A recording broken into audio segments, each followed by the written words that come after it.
Welcome, and we're glad that you're here.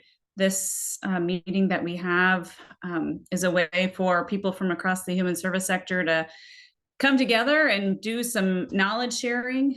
Sometimes it's sharing with each other on a topic. Sometimes we bring someone new into the group that has a particular expertise. We try to really have the topics come from the group. And so at the end of our last meeting, one of our participants had mentioned some new great work that was happening around local news making and how that could be connected to sharing stories of the individuals that you all see every day and the successes that they're facing and that your organizations are seeing day in and day out. And so I'm going to turn it over to Deja, who is a United Way team member that we're super glad to have on our team, and she's going to introduce our guest. Thank you, Sarah. Good morning, everyone, and thank you all so much for being here on your early Friday morning. As Sarah just said, my name is Deja Cyrus, and I am the Manager of Organizational Development for our sector support team here at United Way. As the Manager of Organizational Development, one of the projects that I primarily oversee is the organization, the coordination, and facilitation of these monthly sector calls. So I'm excited to be here today. This is the first one that I'm actually planning and overseeing myself. So I'm elated to be here, and I'm thrilled to get the chance to introduce our speaker for this month's topic, which is community storytelling. So in addition to her role as the Community Journalism Director of Central Indiana for the Indiana Local News Initiative, Ariana Beatty serves as a freelance journalist, a community leader, and a facilitator. With a Bachelor's of Art degree in journalism, she brings in over a decade of community and journalism experience within the Central Indiana area. She's created a publication called Face to Face and contributes to numerous projects throughout the greater Indianapolis area. So without further ado, please join me in welcoming Miss Ariana Beatty. Hi, thank you so much for having me here. Sorry, I'm looking at these prompts. Okay, yes, super excited to be here this morning. Deja, would you mind sharing the slides? Am I able to share? You should be able to share, yeah. Awesome. Okay, let me 1 second here.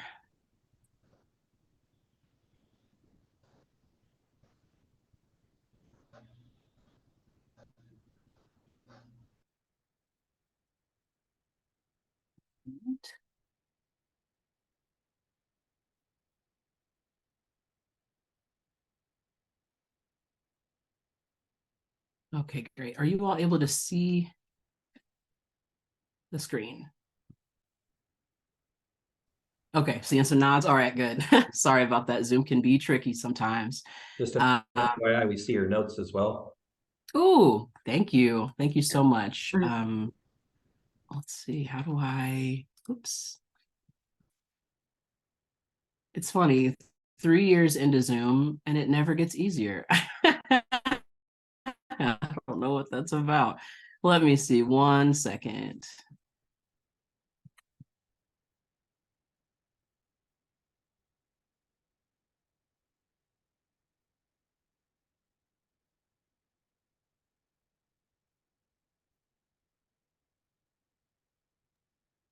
Ari, I'm happy to share my screen if that's easier.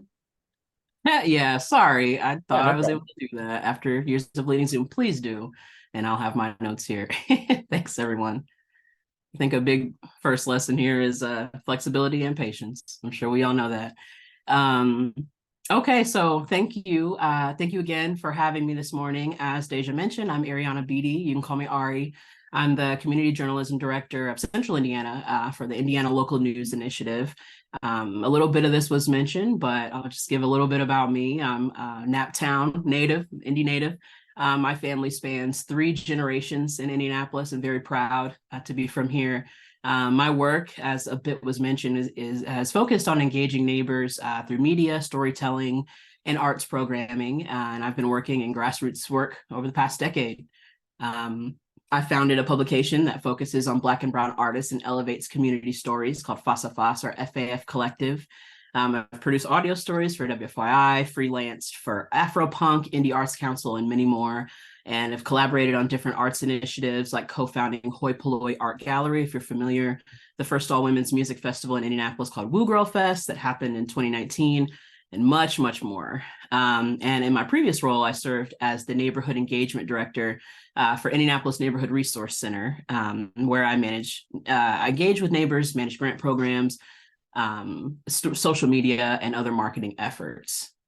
And I was able to join what I feel like is an opportunity of a lifetime, which is how I felt at INRC. So it's wonderful to continue along what I feel like is my calling.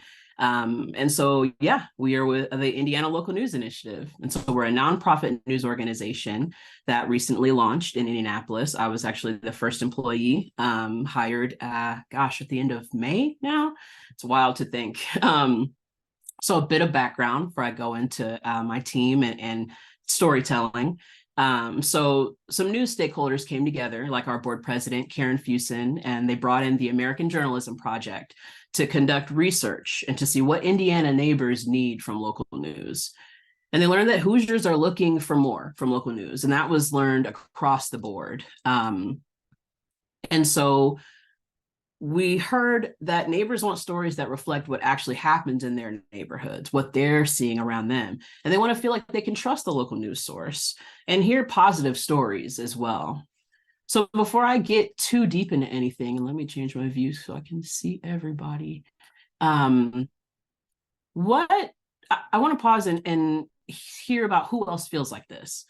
Taking your organizational hat off for a second, just be a regular neighbor.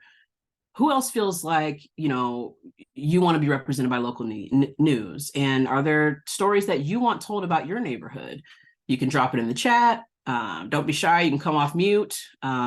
Just a couple folks I'd love to hear.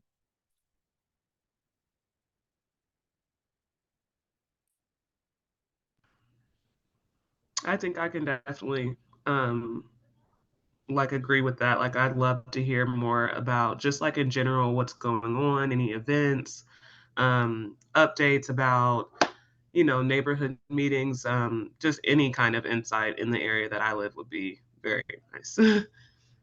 I hear that. Thank you. Anybody else? Don't be shy. I want to say that, of course, stories are very, very impactful.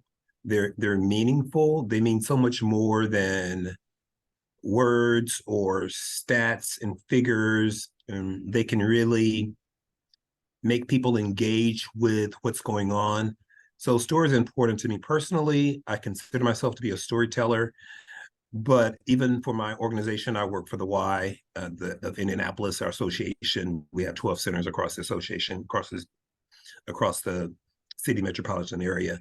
And we are always interested in stories from our members or program participants because, again, they resonate with other people, and it's a good way for people to learn about the why, what we do, the kind of impact that we're trying to make in the city.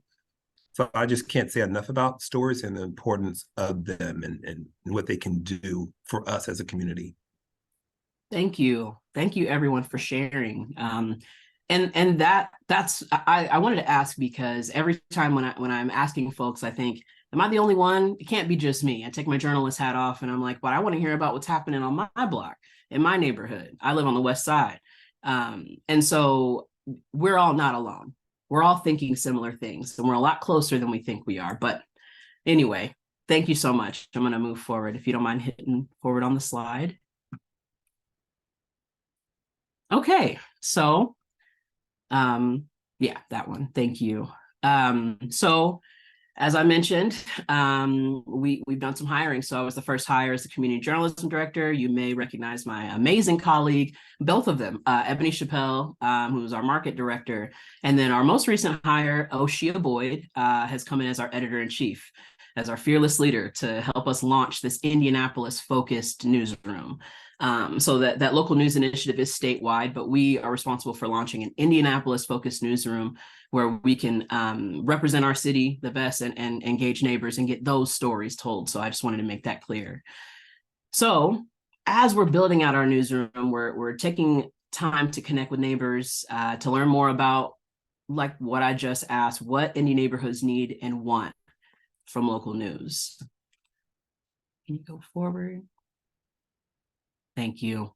So, like what I'm doing this morning, we're attending a lot of neighborhood organization meetings, neighborhood association meetings, community events, even meeting one-on-one or in small groups to get that intimate feel and really listen to folks' experiences and what they want from local news. A part of the beginning of my role, my first big project was launching some community listening sessions and holding space for neighbors to share and have some food and just feel safe and connect. And so we had over 50 neighbors attend, which was amazing. And then we'll have later this year, and hopefully we can double those numbers. And in those listening sessions, we learned a lot. We learned there's a lack of trust in neighborhoods with local media. Neighbors don't feel like their stories are told. They don't feel heard, and they don't feel themselves reflected in what they're reading in the headlines and seeing online.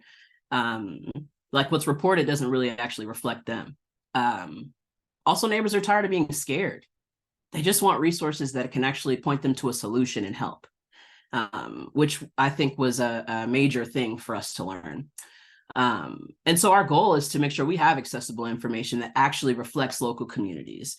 And this is a big way we do that, by coming in and just sitting and asking. I think a lot of folks, that's sometimes an oversight, or we could just sit down and we don't have to have this long agenda. I just want to learn about you. And that's kind of been a magic through line through my work in communities. But anyway, so we're launching this website later this year with our official branding that we're going through now. And this website will house our reporting. And also, my role is to launch other programs. And a big one is our first program, Indie Documenters. And just to make a note, there will be future programs that are going to include a youth press advisory committee, other special projects, and much more. But to go with today's theme, I'll focus on Indie Documenters to talk about how we engage with community storytelling.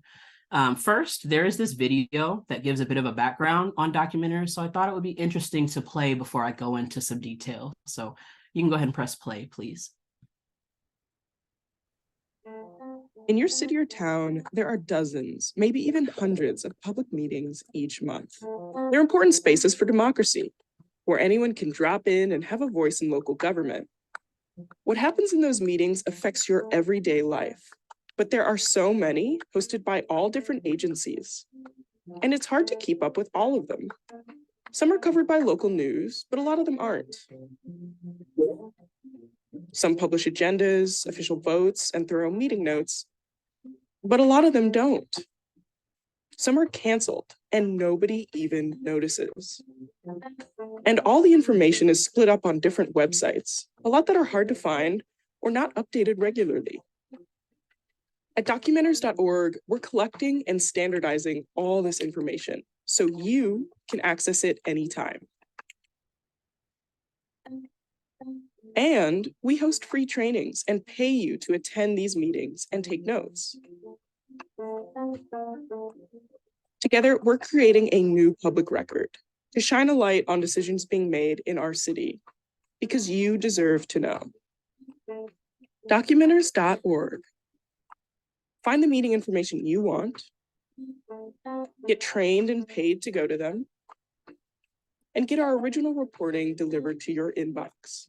Let's reimagine local journalism together.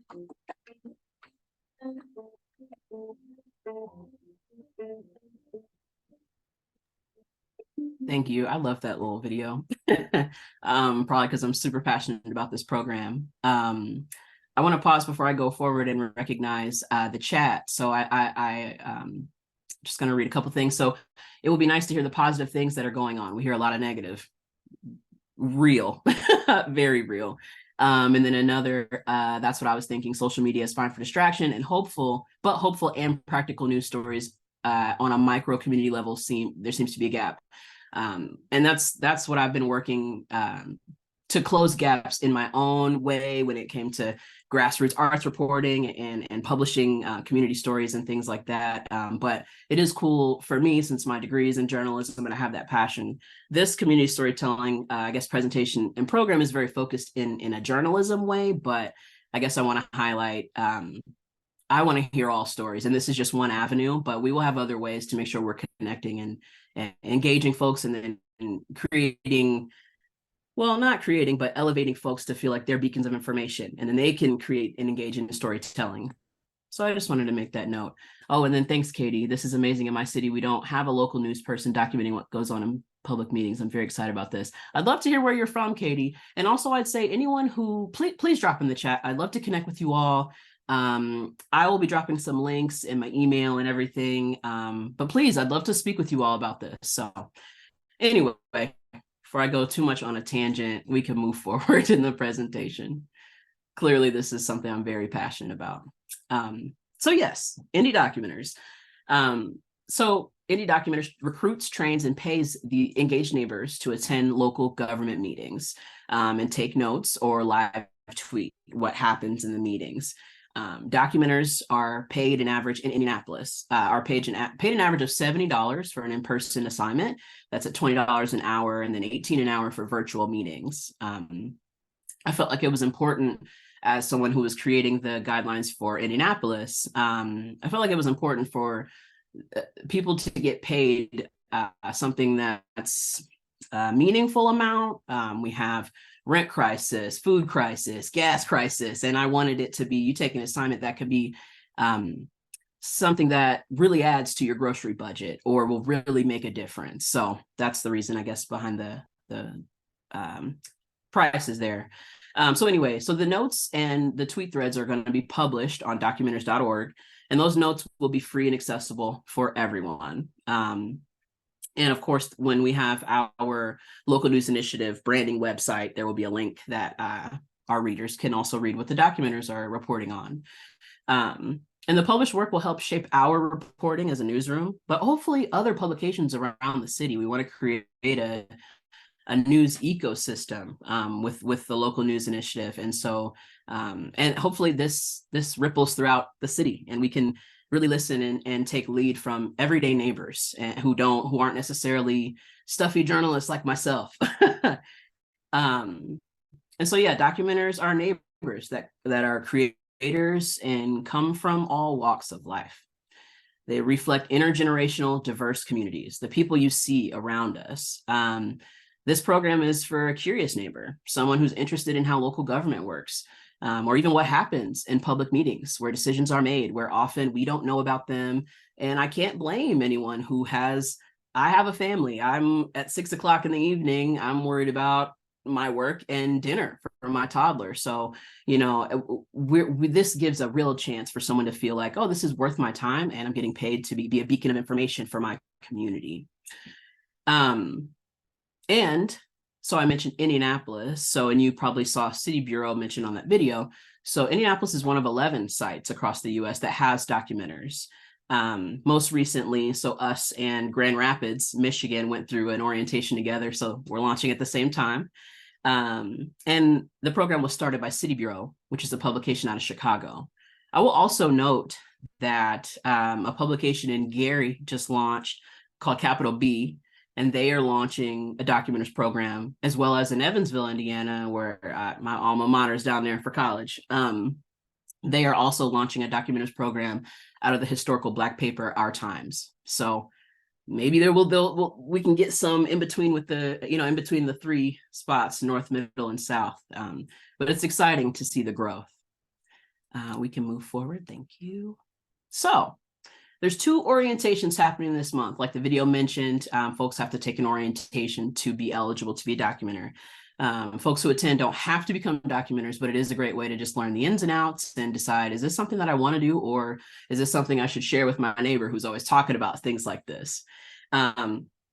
So let me do this. I'm going to drop the dates and the link in the chat. Second. So there are the dates, and then here comes the link to register.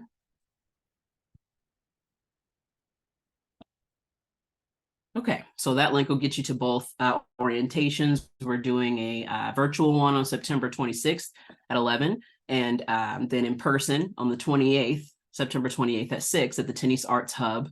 And we had one last month that we had over 30 folks attend that were super engaged and ready to go. And so people are really excited about something like this. And that reaffirmed how I felt, because I'm like, of course I'm excited, but to hear that echoed, it just made it super easy for me. So in our orientations, we inform folks, potential documenters, that they're not to participate in public comment, while you're on assignment. You're there to capture what was said, be the eyes and ears of the room, describe what happened, and writing for your reader, where I'm not asking for these high level things. We're meeting people where they are.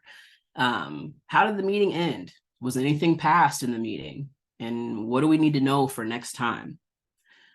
Also, we cover different rights, like Indiana's open door law that says you can attend public meetings that aren't in executive session. What one-party consent is, defamation and fair report privilege. So they know, they're protected and clear on what you're able to do as a documenter. This is not, oh, the city council sucks. No.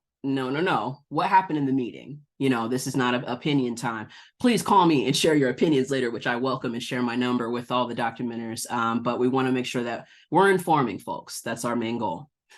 So once a documenter completes an orientation and submits a W-9, there's a couple little details they need to do, but then they'll be ready to take assignments. And my goal, now, there are lots of public meetings that happen across the city. I'm sure you all are familiar with the way our local government is structured. It's confusing, and that's by design. And so my point is to make sure that we have documenters in every township.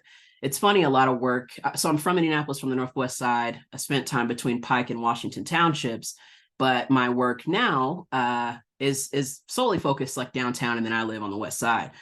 And I hear a lot about Center Township, but I think about, what else? There's so much happening everywhere. So we want to have documenters in every township covering all the public meetings. It's a lofty goal, but I'm confident I'll get there, especially because there's enough passionate folks that show me that they're wanting to do this. And we want to make sure that neighborhoods are informed about local government and what happens in public meetings. I know we're all reading the news, so we're seeing the things happening. And what an amazing impact it would be if we had documenters across the city documenting that. Okay, you can move forward. Thank you. So this is what our website looks like. It's kind of the back end. So if you were a documenter and you had an account, you'd go to our Indianapolis Documenters page and see the available meetings. And the documenters are able to choose from a variety of meetings they're able to cover based on their interest and what is there. Since we are growing, there's a lot more meetings that need to be added, and there's a whole process to that. So I appreciate everyone's patience from the documenters team as we grow and add more meetings. So weekly, from the selection we have here, I create assignments for documenters to apply for. We choose assignments based on interest and the amount of documenters. So we make sure that, one person isn't taking 5 meetings a week. We want to make sure everybody has space to participate. I kind of mentioned this a little earlier. Each assignment takes about 3.5 hours on average. Pre-work, travel to the meeting itself, and then post-meeting edits, which we don't want folks spending more than an hour and a half on that. And the notes are due 24 hours. Notes and live tweet threads are due 24 hours after the meeting ends. So once submitted, and then as we grow our team, the documenters admin team will edit, provide feedback. We're not just sending raw notes out there and posting them. We do have journalists that are like myself and my team that are checking the notes and making sure that, okay, well, could we have framed this way? And are you sure that this is what was said? And, how can we confirm this? So once that process is done, they're submitted. Along with the notes and live tweeting, like I mentioned, there's other ways to engage with folks. So there will be special projects. And these are things that will be research projects, data organization, different things that documenters are seeing to say, oop, that's a story. How can we move forward? For example, I had a documenter, actually her first assignment was canceled. The agency canceled the meeting. And there wasn't, she had to find out. It wasn't, usually we are notified on the site, but something happened and they just decided to cancel it because they didn't notify the public, because they have to notify the public, I think 48 hours before. Don't quote me on that number, but we see a lot of local public meetings canceled. So that's a project. How many public meetings are canceled? And, how do you want to gather that information? So just thinking through other ways to engage folks. And then also just how can neighbors listen to other neighbors? You don't just need to hear from me. The documenters can speak for themselves. And along with that, we're going to have monthly gatherings called community of practice events, where folks just come and have conversation. Documenters come and we connect. And that's probably where we'd see most of our folks. Some folks will take notes, some will do projects, but a lot, I hope, will come to just connect with us in the community of practice. I got to spend my first week in Cleveland. Their nonprofit newsroom there, Signal Cleveland, they have a documenters team, and I was able to connect with them and witness a community of practice. And it was amazing to just hear these folks share about Cleveland. It was interesting to hear the similarities between Cleveland and Indy, and just those neighbors were saying the same things we are. So yeah, I'm excited to have folks in these public meetings, but also expand in other ways of community storytelling and to just connect with people on many different avenues of information. So, and this is a photo from one of our community practice events. I'm sorry, our community listening earlier this year. So it's our goal to engage neighbors in every community with indie documenters, whether you want to take notes, you want to live tweet, you want to share the opportunity with your neighbor. I mean, and it's always been my goal to engage neighbors in every community. If you knew me from my work with INRC as neighborhood engagement director, but we want to make sure we get this opportunity out. It's paid, and it's important. It welcomes people from all walks of life. There's no prior experience in journalism necessary. And that was always my thing with my publication. I have the degree. If anybody wants to question, well, I have the qualifications, but you can still use this as a resume builder, as an opportunity to elevate yourself in an avenue you may not have known that you had. Not everyone has to go to J school to be an engaged neighbor who's curious and wants to report on something.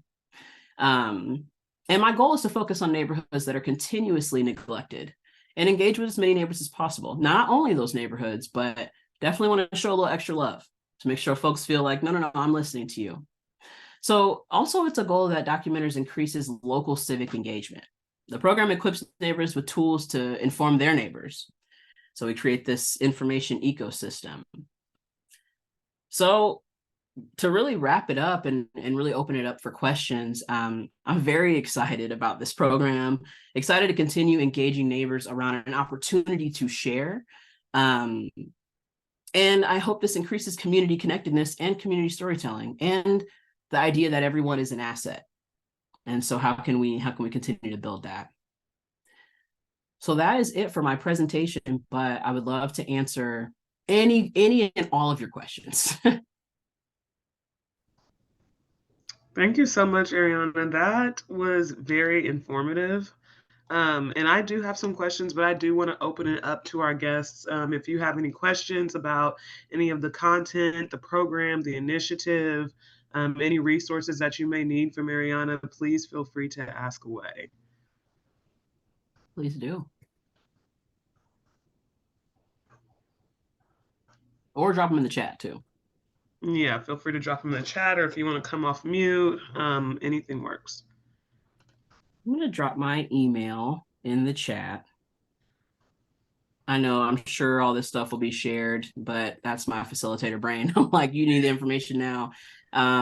Please reach out. Like I said, a lot of this work is engaging with neighbors, and it's exciting for me to be doing, continue to know my calling and work in that calling. And so I love listening. Like I said, I'm generations deep in Indianapolis. So I want to echo my story and make sure that everyone knows that their story is important and engage. I see Tiffany asked, is there an estimate of hours per month that could be spent, or is it based on each person's preference? So that's a great question. So really we just start per assignment. And that's because we thinking month-wise, some folks get overwhelmed.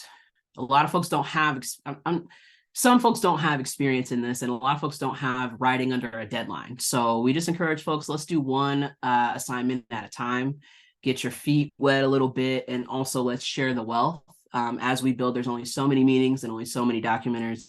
So it's a delicate balance. And then, of course, also what folks are interested in. And then what meetings don't get canceled. So it's a lot of different things we're working around as we're growing. Andrew asked, is there space for youth in this movement? I am so glad you asked. So when we're launching, it's like, okay, well, let's just start here.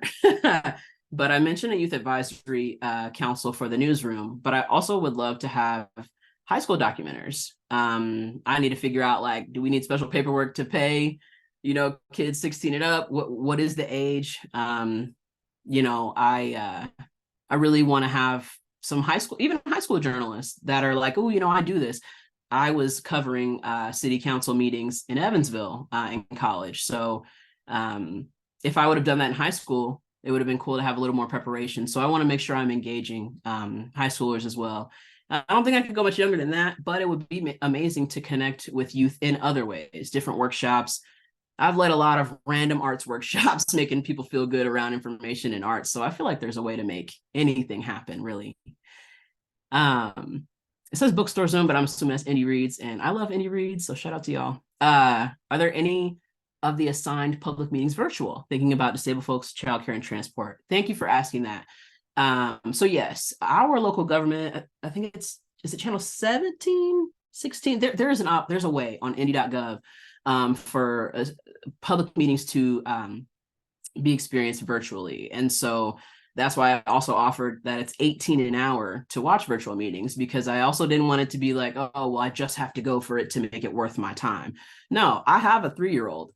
So I'm always thinking about, what if you can't make it and you still want to be engaged? What are other ways? And so as we're building, I'm making sure that when folks sign up for an assignment, they get an email with all of the information. So a template that they take notes on. If it's in person, the address, the agency, links to know more about the agency.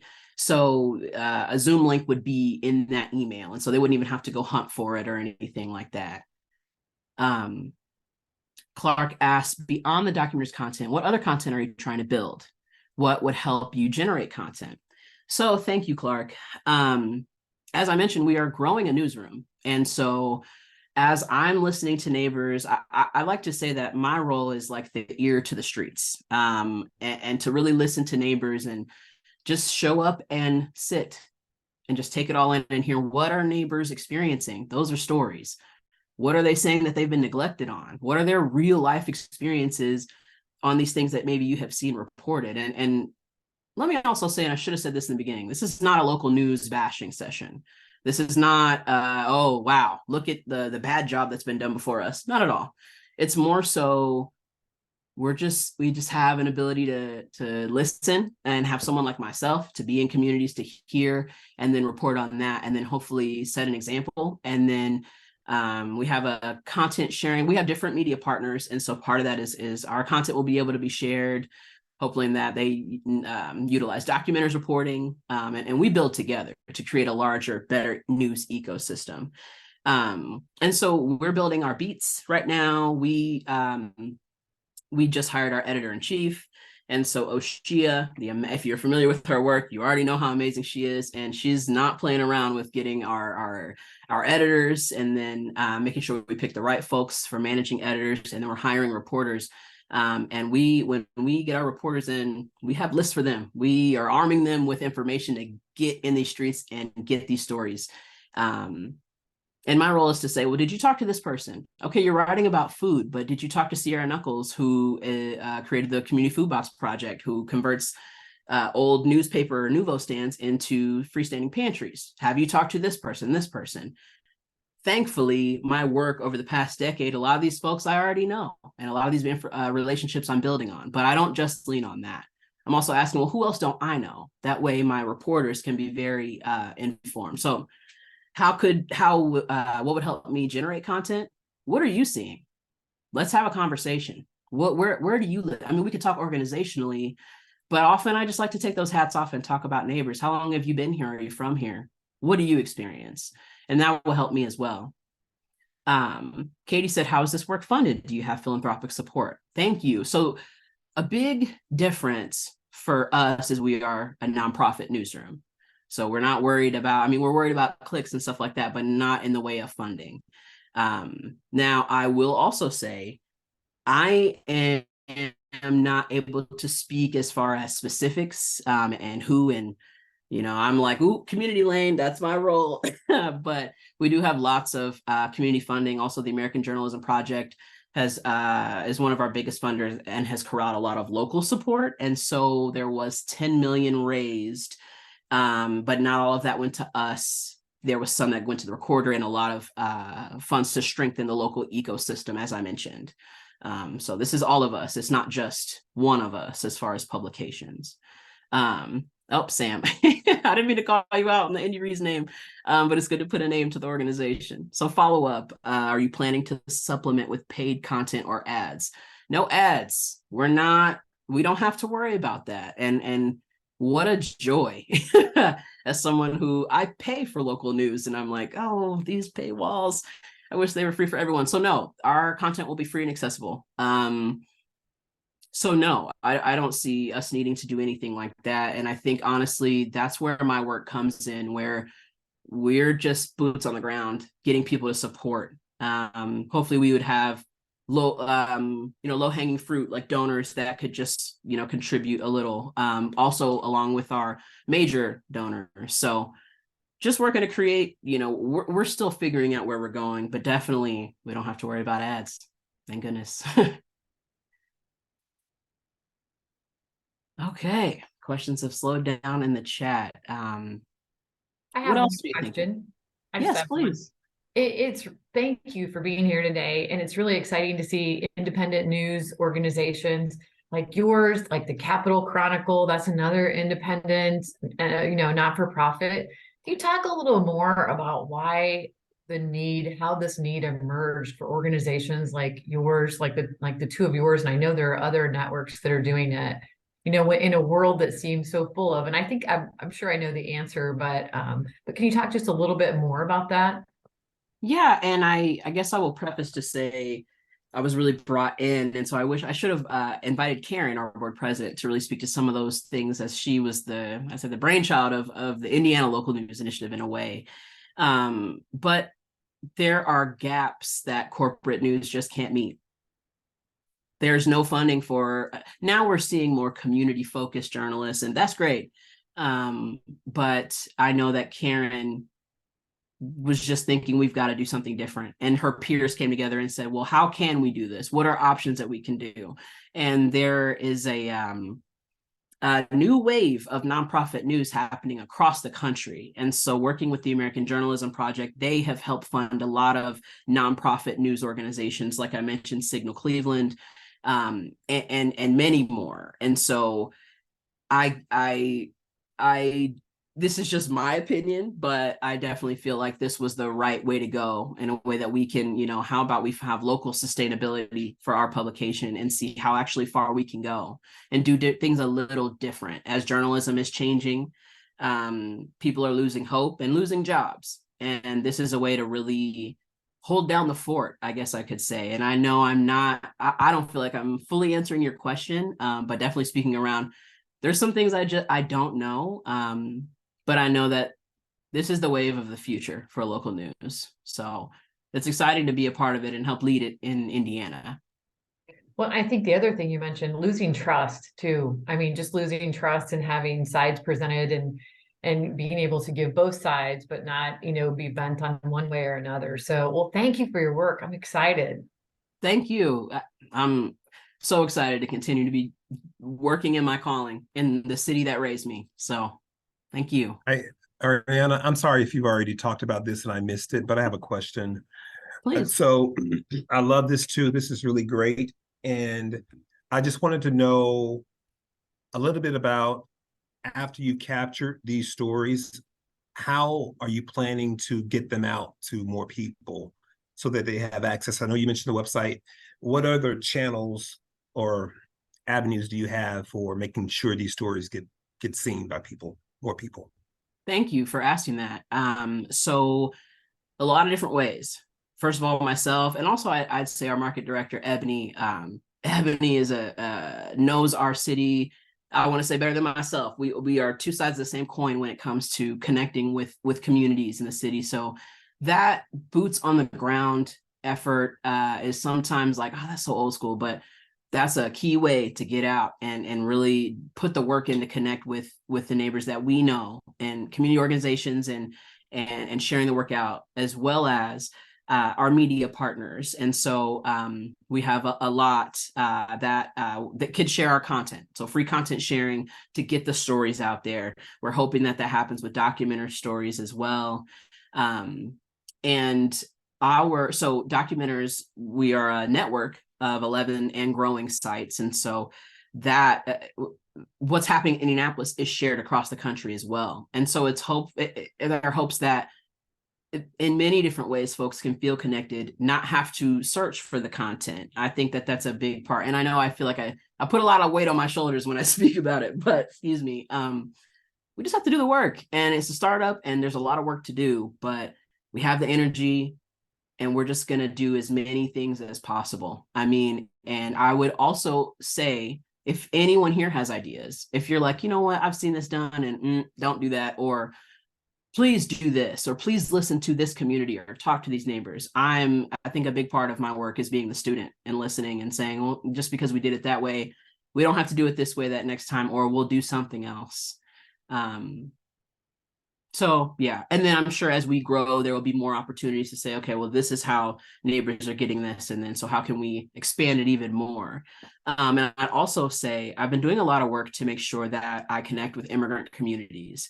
I would love at some point for us to have translations as far as the stories that we have, and then even having documenters having a role of translators. I really want to make sure I'm connecting with the Burmese, the Haitian populations, the Latino populations, and more that are here that we don't know about.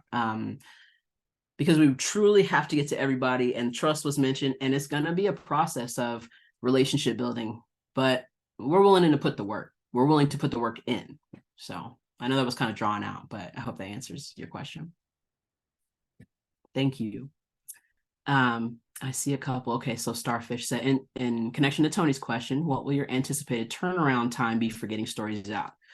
So our goal is to have our newsroom. We're going to have our branding. So our Indianapolis newsroom name is not going to be the Indiana Local News Initiative. So we're getting some of those things taken care of, hiring our editor-in-chief who hires the editors, who hires the reporters.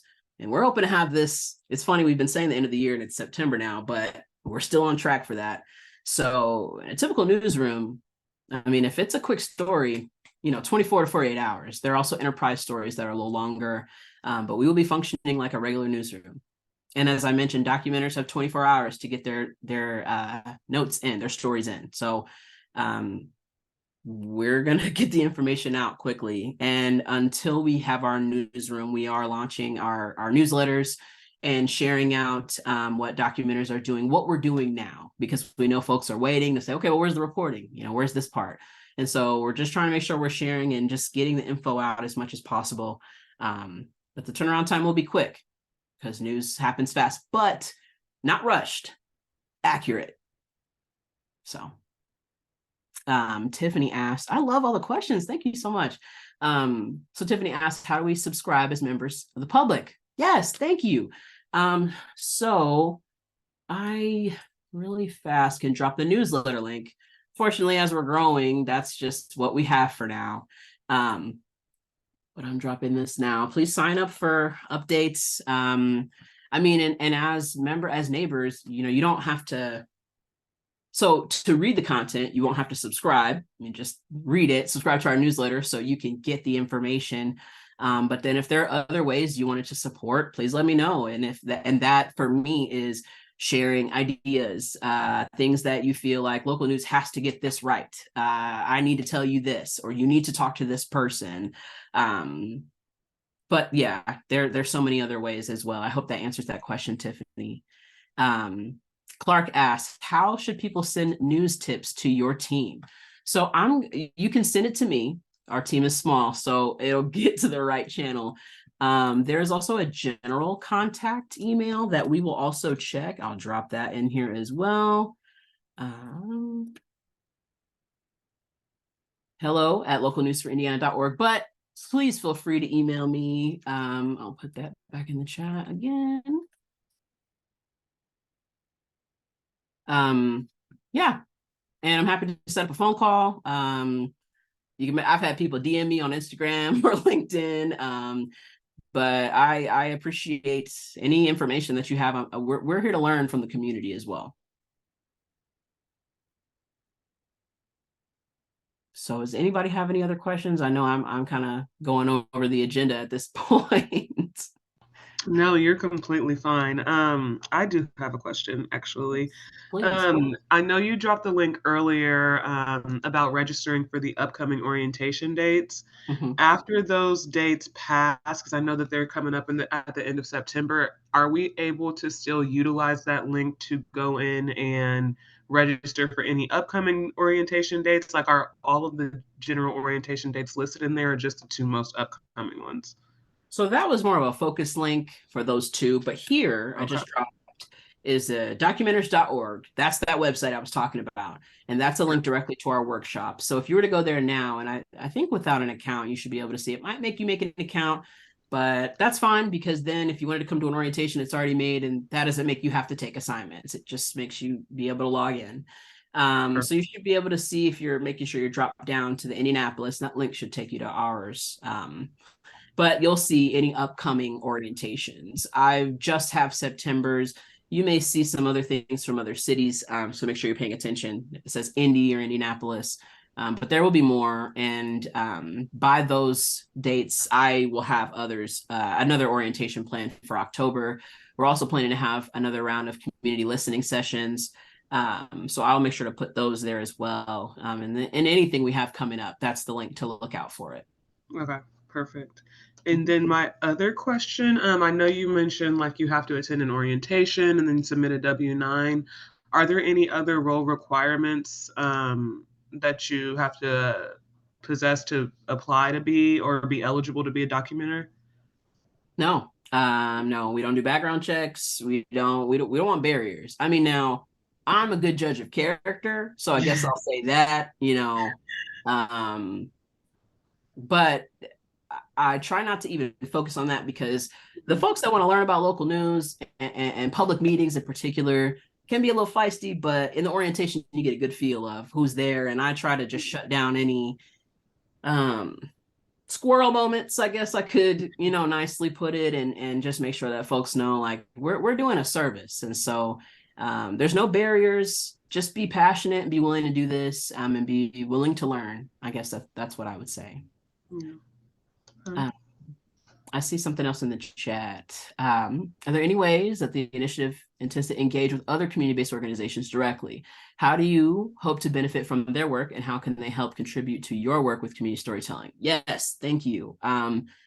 So my work as the connector is also connecting with community organizations. So I wanted to have a list of, what organizations have you worked with that have made an impact? Since we are new and we had our first orientation last month, we're still growing with that. But what I can say is there are a lot of local groups that do this. There's the League of Women Voters, who do this already for free. They volunteer. And so I connected with them, and they're so happy to still volunteer to do this, and also connect us with others. Also, due to my previous role, I connect with neighborhoods. I just think in the terms of neighborhoods. So connecting with different neighborhood organizations and just spreading the word. I will be tracking to see, where are documenters coming from? Where are we learning, or what organizations are plugging folks in, and where can we see the longer and larger impact? So maybe I'll come back in like 6 months and be able to say, like, wow, look at here's the amazing impact. But I will say the immediate is just getting people in a room, and like the last orientation where I did the introductions, and everybody was strangers for the most part. And you would see folks looking around and saying, well, yeah, what she said, and yeah, what they said. And yeah, that's exactly why I'm here. And so it's like that impact of, wow, you're getting it. And like, I'm passionate about this because this is my life's work, but people are engaged as well. So I think it's just that, like, it's not a sell. They're selling me on it in a way. So And then how can they help contribute to your work with community storytelling? Just spreading the word and really identifying who are those folks? Who do you know? Who is that neighbor that has been on your block for 20 years, that always waves at the kids on the first day of school, or always decorates their house in Halloween decorations? Who's that curious neighbor who's always watching when there's a pothole being filled, or like in my neighborhood, citizens coming all through and doing stuff with our gas lines? I think that they can help contribute to the impact of just helping us reach those neighbors. Because again, we're working at the speed of trust, and I'm willing to work at that speed, but it takes some time. So. And is there any kind of referral program that like neighbors or people who do sign up to be a documenters can provide to, like, oh, I know someone in the neighborhood who would be interested? Is there a referral program for that, or is it just kind of the more the merrier? Yeah, the more the merrier, Okay. especially at this point. It's my goal to have hundreds of documenters. Not everybody will be in meetings every month, but like I said, there's multiple ways to connect with folks, and I want folks to understand that documenters is not just one thing, even though the goal is to connect neighbors and community storytelling. But yeah, no, just email me. And then also you don't even have to do that. Just share them a link. So, if there's like, hey, you want to be a documenter, you can share that flow code link that just isolates the 2 trainings where you can sign up for those, or just this link. If you say, hey, you might be interested, just see how it goes, see if there are more opportunities that come up through the year. Because there will be, and I definitely welcome any referrals, anyone you recommend. Awesome.